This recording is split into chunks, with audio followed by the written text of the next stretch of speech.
alunas de psicologia do segundo semestre da manhã. Bom dia. Bom dia. Eu vou falar um pouquinho sobre a memória e eu quero depois que vocês possam me explicar mais ou menos como funciona.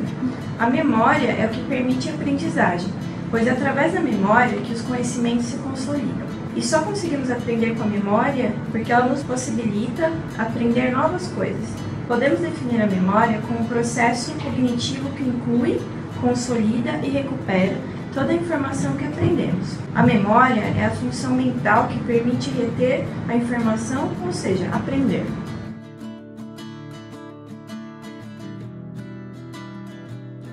Agora eu quero saber quantas memórias tem, como é que funciona mais ou menos.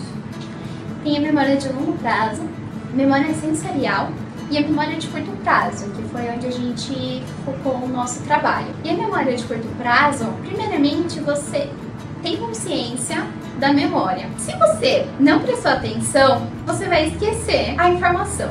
Se você prestou atenção, em um período de 20 segundos você ainda vai lembrar. Se você continuar ensaiando, se você continuar lendo, aquela memória, a informação não vai ser esquecida.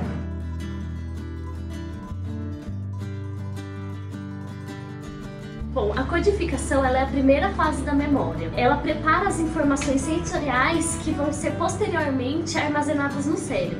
Ela se baseia na tradução de dados. A codificação, ela se reporta à aprendizagem deliberada, ou seja, a aprendizagem que existe um esforço e o objetivo é memorizar a informação. Então, nesse caso, a gente precisa dedicar a atenção à informação que desejamos memorizar.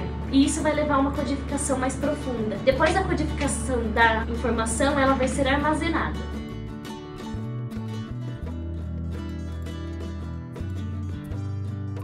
O armazenamento, ele é o registro da informação que foi codificada anteriormente.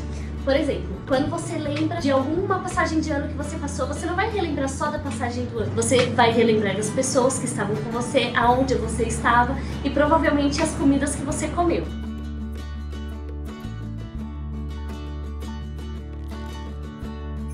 Na recuperação, a informação vai ser recuperada. Nós vamos recordar, evocamos, lembrar a informação.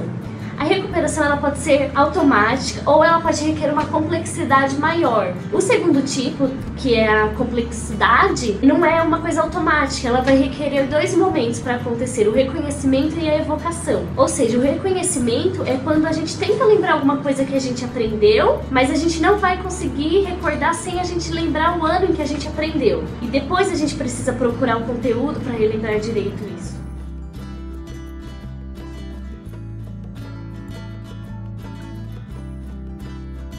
Agora me falem, como é que foi esse trabalho e como é que foi o teste que vocês aplicaram? Bom, nós aplicamos o teste em 21 pessoas.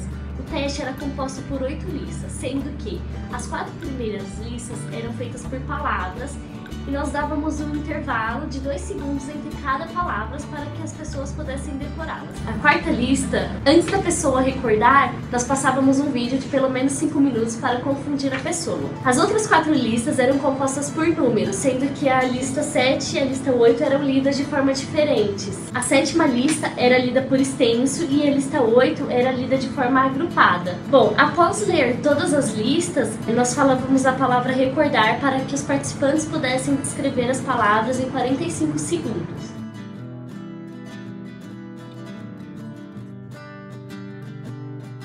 E nesse trabalho que vocês fizeram nos testes, como é que foi o resultado?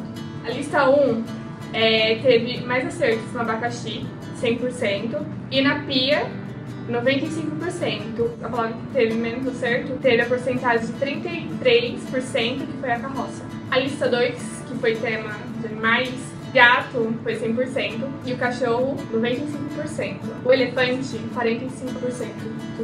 A lista 3, a faca, 20 indivíduos acertaram. E figo, 17 indivíduos e ferro, 7 indivíduos.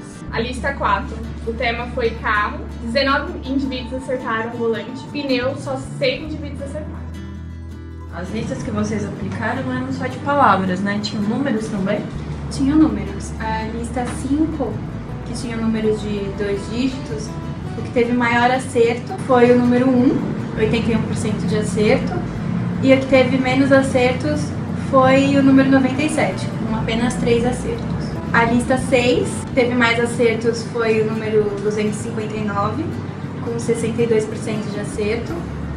E o 272 teve apenas um acerto, com 5%. A lista 7 tiveram 2 números que ninguém acertou. E o que mais acertaram teve 10 acertos, 48%. A lista 8, que eram os mesmos números, só que falados de forma diferente, tiveram 3 números que tiveram 0 acertos. E o que teve mais acerto foram 13 pessoas que acertaram, 62%.